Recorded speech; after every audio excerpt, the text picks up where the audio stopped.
lumalago din yung ating relationship sa ating Panginoon. Tama po yung awit, mga kapatid, that the longer we serve Him, the sweeter it grows. Tama po? Pero habang nagtatagal tayo, the more tayong nagko-complain, the more tayong nagtatanong, abagay, may problema yata sa atin, mga kapatid. So, i-check po natin. Ayan po. So, again, as believers, mga kapatid, spiritual maturity is not only measured by what we know, but by how we give. Paano daw tayo magbigay? Speaking of giving, mga kapatid, sometimes, kaya na-allergy po yung karamihan dahil pag narinig nila ang salitang giving, ang alam nila mga kapatid pag giving ay naka-close lang po yan pagdating sa monetary. Pero hindi po mga kapatid. Kasama po dyan, giving in what mga kapatid? Yan, in our time, our talent, our resources, and our love for others. Praise God. Mahal ba natin mga kapatid ang ating mga kapatid? Amen. Mahal ba natin kahit minsan hindi natin sila maintindihan? Ayan po mga kapatid. Continue to spread love. Wow, Christmas is on the air. Mga kapatid, pero nawa wag lang December tayo magmahal. Our talent, mamaya po i-discuss natin lahat yan kung maaabot po natin. Ayan mga kapatid. Sabi nga ng Romans 12:10, be kindly affectionate, yan, one to another with brotherly love and honor, preferring one another. Ayan, concerning mga kapatid, the discipline of giving. Again, our talent, our treasure, mga kapatid, our time, and maging ang ating tinatawag na love. Praise God. God is asking us, mga kapatid, to grow in all aspect of our life. Mayroon pong isang tao, mga kapatid, na ang pangalan po niya is Charles Spurgeon. Sino yung taong ito? Kung titingnan niyo po mga kapatid, yung taong ito, praise God, ay isang napakayaman na tao. Pero nakakalungkot, despite ng kanyang limpak-limpak na salapi, ang ginawa niya, he hoard. Alam niyo yung word na hoard? Ayaw niya i-share. Kinamkam niya, sa kanya lang yun, mga kapatid, itinago niya. So, sad to say, mga kapatid, wala siyang friends kasi nga, kasi usually ganun takot siyang baka mawalan. So, ginawa niya, he hoard at mga kapatid. But, dumating yung point, sabi niya diyan, mga kapatid, kung babasahin niya ang kanya concerning sa kanyang life, mga kapatid, he was poor, although he is rich, mga kapatid, but he was poor in relationship. At dumating yung point na halos mamatay po siya. Mamatay ang love and unmourn. Yan po ay reminder, mga kapatid, sa bawat isa sa atin, that life centered on taking, kung lagi natin iniisip kung ano yung makukuha natin, tayo, wala tayong time for others, mga kapatid, ang sabi niya dyan, eventually becomes empty. Gusto po niya yon? Mga kapatid? Yan. Ayaw mong mag-share ng time mo, ng talent mo, mga kapatid, ng anything, time, treasure, talent, mga kapatid, even your love. Yan. Kung ganyan po tayo, if we're going to hoard them, darating yung time, mga kapatid, mamamatay kang mag-isa. Hintayin mo yung ibon ang magbabaon sa'yo. Mga kapatid. So sabi niya diyan, mga kapatid, a life centered on taking, kagaya ng mga bata, na lagi na sa akin to, para bukas, para next year, para sa susunod na taon. Mga kapatid, darating yung time, we become empty. Tawa po natin? Dahil din isang illustration po napakaganda, is kagaya po ng mga farmers. Alam ko marami pong farmers. Me, myself po, laruan ko po ang tubigan. Alam ko po lahat ng trabaho sa tubig.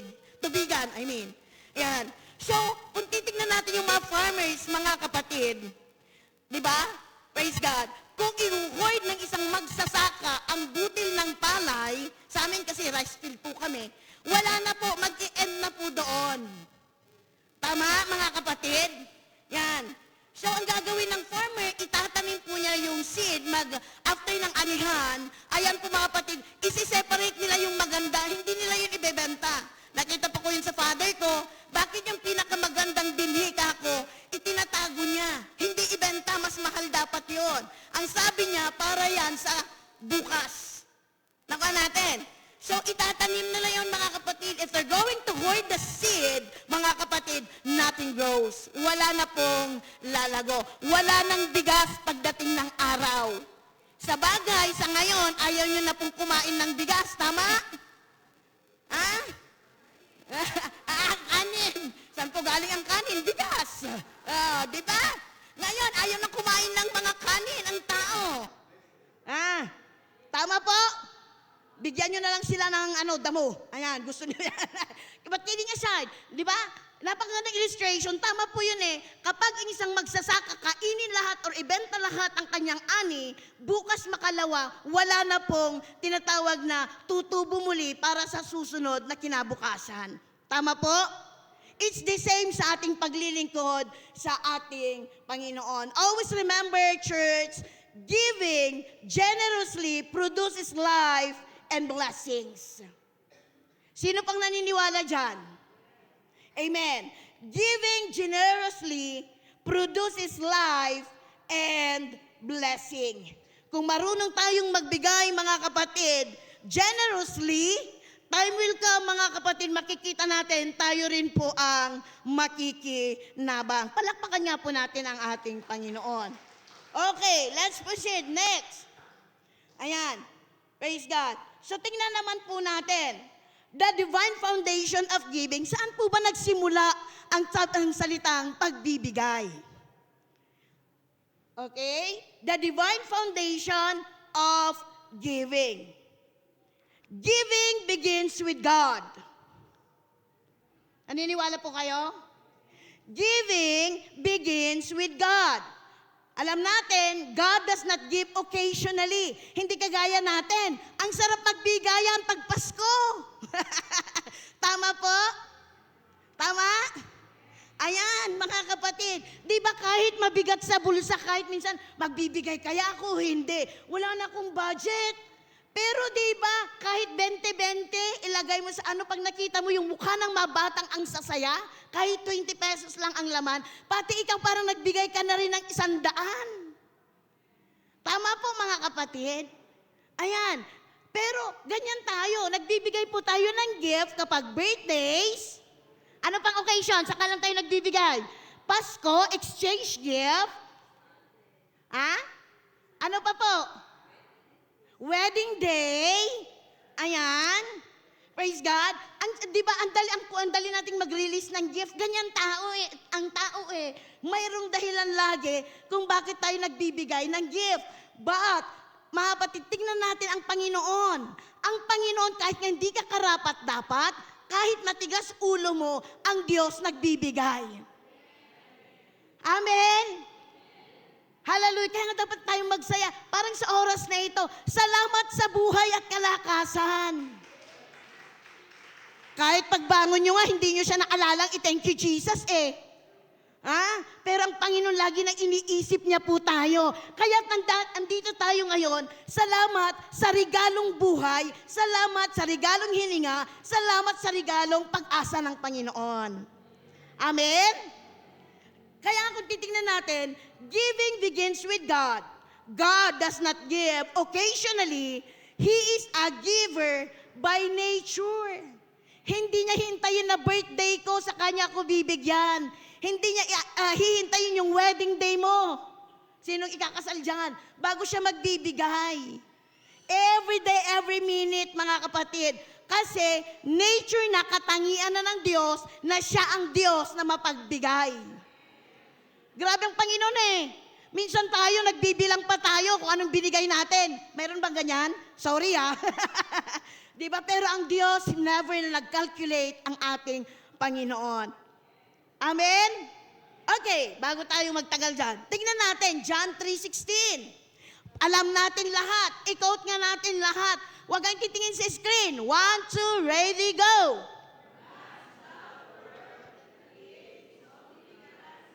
Wow, may nakatingin sa screen. Ayan. For God so loved the world. Salamat sa pag-ibig ng Diyos. Kaya kung feeling mo lang nagmamahal sa'yo, mahal ka ng Panginoon, kapatid. Amen. So kung titingnan natin, katangian na ng Diyos, ang Diyos ay Diyos ng pag-ibig. Huwag niyong babalik na rin.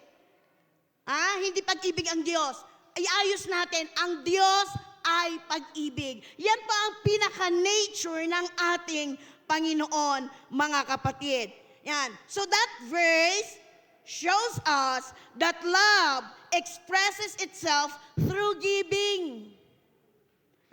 We have a saying that says, you can give without loving, but you cannot love without giving. Mahal niyo ba ang ating Panginoon? Mahal ba natin ang ating Panginoon? Ano kayang pwede nating ibigay? Sige nga kung mahal niyang ating Panginoon. Praise God. Ayan. So, tignan natin ang Panginoon, mga kapatid. So, ang ating Panginoon pag nagbigay, He gives His best. Hindi lang barya-barya, hindi yung tira-tira. Tingnan niyo anong ginawa ng ating Panginoon? Ano, mga kapatid? Yan. So, Calvary was not accidental generosity. Tama po? It was intentional sacrifice.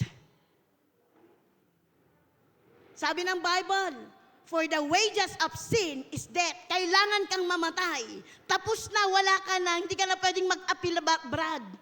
Tapos na. Pero ang ginawa niya, mga kapatid, anong ginawa ng ating Panginoon? Nagkatawang tao, tama po, bumaba sa lupa, ipinako sa cross para sa iyo at para sa akin. Pwede ba natin siyang palakpakan at pasalamatan? Grabe ang pag-ibig ng Diyos. Kaya nga sabi ko po minsan, ang kulit nating tao, ang dami nating complain. Pag narinig natin nga yung salitang giving, me, myself, may times hindi natin maunawaan. Grabe naman, ang dami naman, ang bigat naman. Pero kung babalik tayo ang ating Panginoon, siya mismo, mga kapatid, bumaba sa lupa, nasaktan, nagdusa para sa atin. Kaya tayo nag-i-enjoy ngayon, tama po? Salamat sa cross ng Kalbaryo. Salamat sa ating Panginoon. Praise God. So, kung babalikan po natin ang Calvary, it emphasizes God's nature, not just His actions. Many times, maging tayo, marami kayong mga patotoo. Hopeless ka na, dead end na. Pero salamat, nagbigay ang Diyos ng kanyang oras. Nagbigay ang Panginoon ng kanyang tinatawag na time. Ngayon, andito na naman muli tayo. Amen. Thank God. Hallelujah.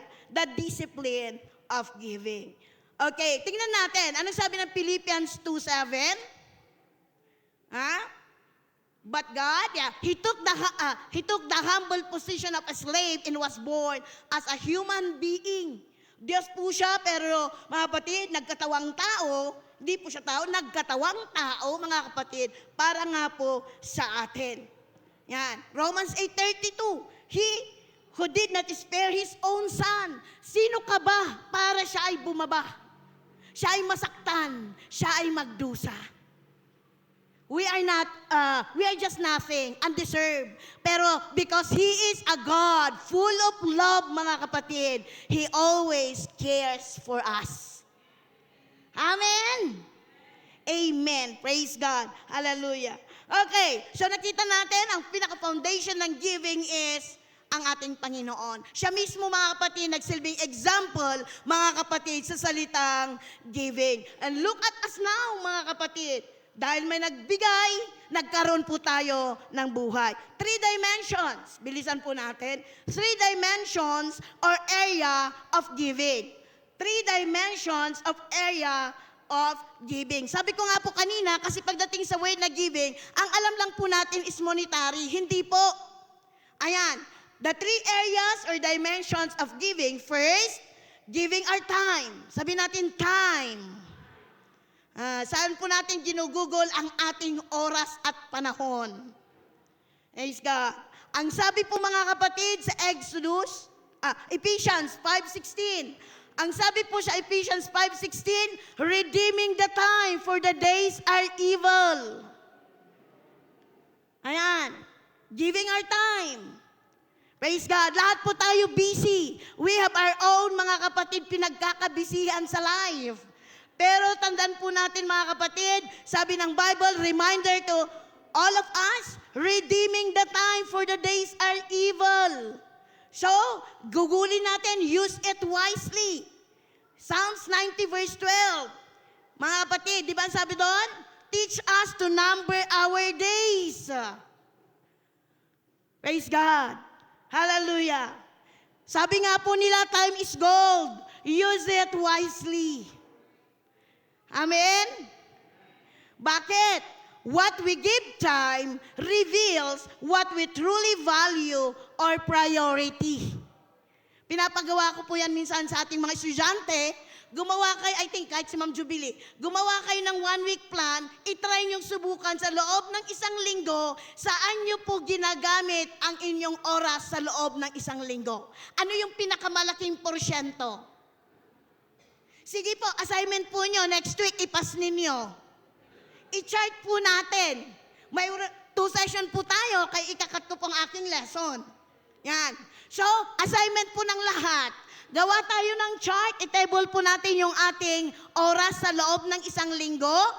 Mga kapatid, para makita lang po ba natin kung saan natin talaga nagugugol yung pinamalaking porsyento nating oras. Kasi sabi ng ating notes, what we give time reveals what we truly value or priority. Sa Diyos nga ba? O para sa ating sarili? O para sa mga, anong tawag doon? Mga extracurricular ba? Activities. Like Facebook, TikTok, ano pa yung mga ano natin. Okay. Always remember, mga kapatid, praise God, let's use our time wisely. Example po, sa ating pananalangin. Lahat nga po nagpipray pa dito, taas kamay. Praise God. Every tilaok, every alasa. Ano pa mga kapatid? I-evaluate po natin ang ating prayer time. Ang ating Bible reading. O kada araw na lang po ng Sunday, huwag niyo po akong tignan ng ganyan ha. Pare-pareho po tayong nakikinig sa salita ng Panginoon. Praise God. Not on lang po na napunta sa akin ang lesson na ito. Yan. Kumusta po ang ating Bible reading? Ang ating church involvement, mga kapatid. Serving and caring for others. Always remember, yung pagbisita po natin, yung pag-follow up, hindi po yan sayang. Huwag nyo yan i-take for granted, mga kapatid. That was part of giving time sa ating Panginoon. Wala kang may bigay na pera, dahil wala ka pang blessing. Siguro may time tayo. Amen po. Huwag niyong sabihin na, wala to, hindi to ministry. Ministry po yan. Yung pagluhod po natin, mga kapatid, sa altar, pag-iyak sa mga kaluluwang nangangailangan, that's giving our time. Amen po. Kaya sa mga prayer warriors and intercessors dyan ng Calvary, please, huwag kayong huminto. Maring hindi kayo na-appreciate in pulpit, mga kapatid, publicly, but the Lord, mga kapatid, knows our labor. Amen, mga senior. Maring hindi na kayo makahayo, pero you have still a time to pray. You have a time to say hello. Tama po? Okay, mga kapatid. Always remember, ministry begins with availability, not ability. Marami po, may mga alam po tayo, hindi marunong talaga. Hindi kagalingan umawit, but they are available. Ayan, hinasa ng hinasa, awit ng awit, mga kapatid, kahit inaasar. Na baka uulan pag siya'y umaawit. But now, look at them, mga kapatid, ang ganda na ng boses. Pwede nang mag-solo. Why? Ministry begins with availability, not ability. Di lalo na kung full of ability ka na, available ka pa, di mas lalo na. Amen? Ang bilis. Okay, number 2. Proceed na tayo para matapos. Number 2, mga kapatid, sa 3 dimensions or areas of giving, giving our talent. Sabi nila, ang mga Pinoy ay talentado. Tama po?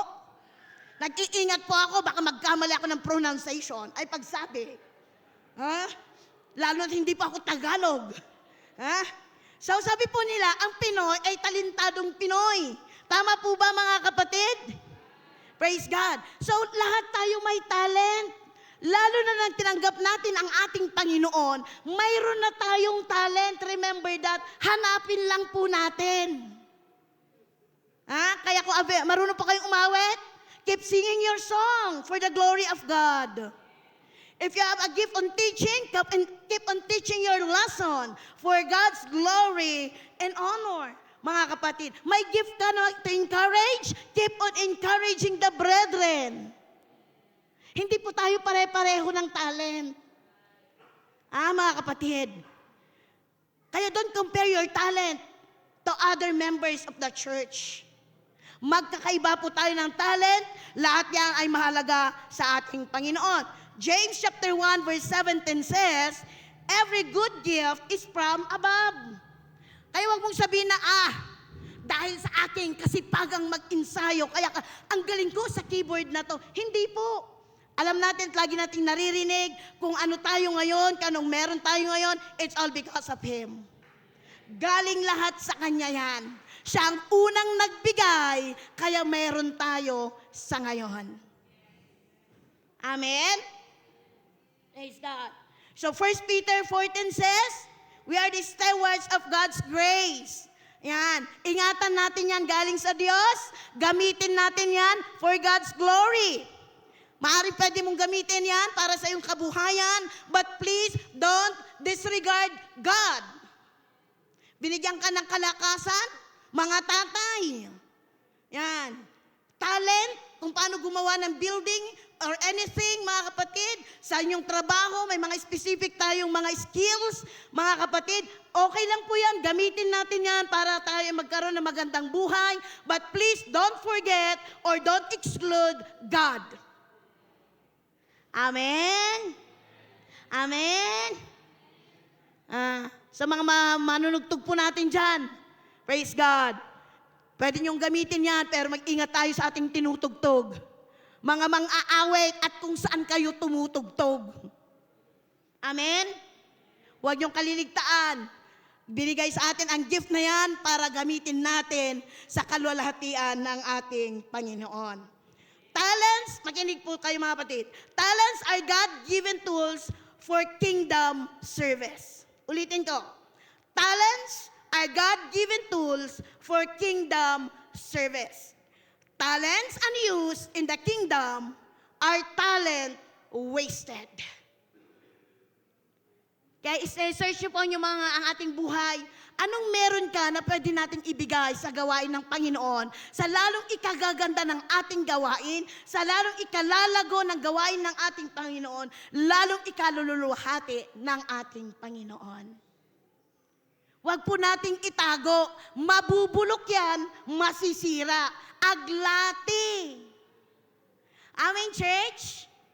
Amen? May mga talent po kayo, maaari hindi alam mga kapatid, then pwede kayong lumapit sa mga head, sabihin nyo, Brad, sis, pwede ba akong mag-involve sa ganitong ministry? Pwede ko bang itry na mag-join sa choir?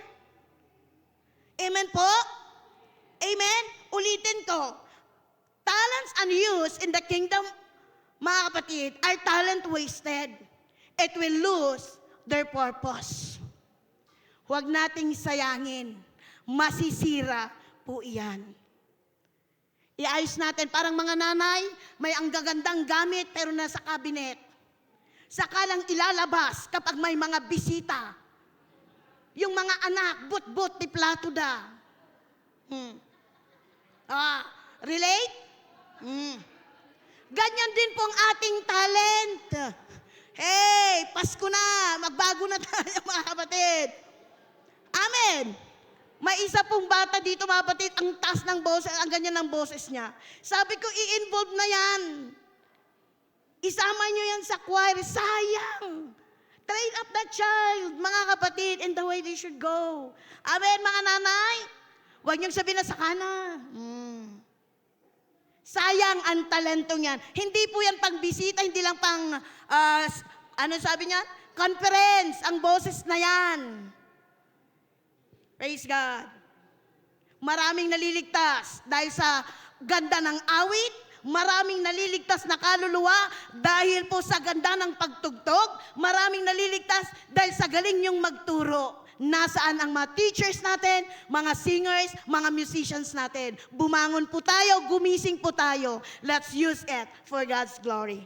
Sampalakpak sa ating Panginoon. Praise God. Number 3. Yan, last mga kapatid, sa 3 dimensions or areas of giving. Giving our treasure. Ayan na, ito na mga kapatid. Giving our treasure. Sabi po ng Matthew chapter 6 verse 21, where your treasure is, there your hearts be also. Proverbs 3:9 reminding us, honor the Lord with thy substance. Tandaan po natin mga kapatid, hindi po tayo hihingan ng Panginoon ng isang bagay na wala po sa atin. Amen? Hindi po sa laki. Hindi po palakihan pagdating sa ating pagbibigay kung anong meron po tayo. Giving financially is a declaration that God, not money, ulitin ko po, giving financially is a declaration that God, not money, is our source. Amen? Nagbibigay ako, dahil alam ko, galing sa Kanya to, at kung binigyan niya ako ngayon, magbibigay siya muli bukas. Amen. Praise God. The giver always has the better end of the deal. Maaring, minsan kasi takot tayo na, kung bibigay ko to, paano na bukas? Tandaan mo, galing sa Kanya yan. Sabi nga ng ating awitin, He do it before, He can do it again. Amen? Hallelujah. Huwag niyo po akong tignan ng ganyan, mga kapatid. Giving our treasure. Walang mahirap sa ating Panginoon. At tandaan po natin, nagbibigay po tayo because we love Him. Bilang pagsunod sa Kanya. Why giving is a discipline? Bakit natin nabigyan ng title, Why Giving is a Discipline? Tandaan po natin, discipline equals consistency plus trust. That's discipline. Taka po natin. Why giving is a discipline? The word discipline equals consistency plus trust. So, anong ibig sabihin? Giving is called a discipline because it must be practiced regularly. Sabihin nga po natin, regularly. Yan. Even when it challenges our comfort. Ano naman po natin? Mahirap ang madisiplina, pero kailangan natin ang disiplina. Gusto nating magtagumpay, patuloy na magtagumpay sa buhay. We need this, mga kapatid, the discipline of giving. Giving again is called a discipline because it must be practiced regularly. Huwag mo nang hintayin malaki. Huwag mo nang hintayin convenient ka. Kahit na medyo may aray-aray, parang medyo ganyan, medyo tayo, go ahead. Hindi ka makapag-kneel down to pray, pwede kang tumayo, manalangin. Kung gusto, may paraan. Kung ayaw, may dahilan. Sorry po, patawarin niyo ako. Kasi sabi niya dito, even when it challenges our comfort, in need ako, may problema ang pamilya ko, magsisimba pa rin ba ako? Bahala kayong sumagot dyan. Amen. Ibibigay ko pa ba to? Pero deadline na kasi nung aking kailangang ibigay. The discipline of giving. Even when it challenges our comfort. Giving does not manipulate God. Huwag ka rin magbigay para pilipitin ang kamay ng Diyos para sagutin ang iyong prayer request. Giving aligns us with His promise. Amen? Amen po ba, mga kapatid? Praise God. So sa oras na ito mga kapatid, saan area pa po kaya tayo patuloy na nangangailangan ng paglago? Praise God. Sa ating talents, sa ating tinatawag na treasure, sa ating tinatawag na time. God is calling us into maturity. Maturity, hindi po yan sa edad nakikita. Maturity po ay nakikita sa the way we give to Him. Amen. Praise God. Ayaw ng Diyos na tayo manatiling bunzing, magiging abnormal ang paglago. Ang gusto niya mga kapatid, praise God, patuloy tayong lalago at lalago mga kapatid sa ating paglilingkod sa Kanya. Amen? At the more we give, sabi ng Bible, the more we receive. He is the one, first and for all, mga kapatid, ang naunang nagbigay. Amen? Amen. Praise God. So, itutuloy po natin next week mga kapatid sa Sunday, the principles of giving mga kapatid, then the impact of giving.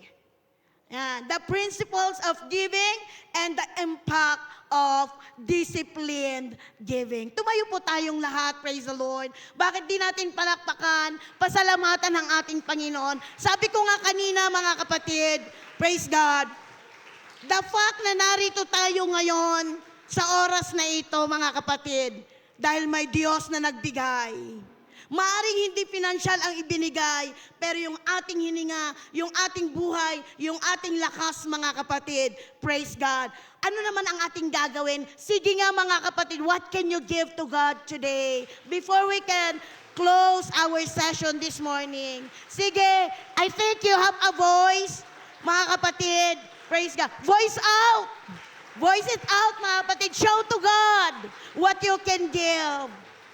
Hallelujah, hallelujah, hallelujah. Praise the Lord, the discipline of giving. May God help us all. Amen?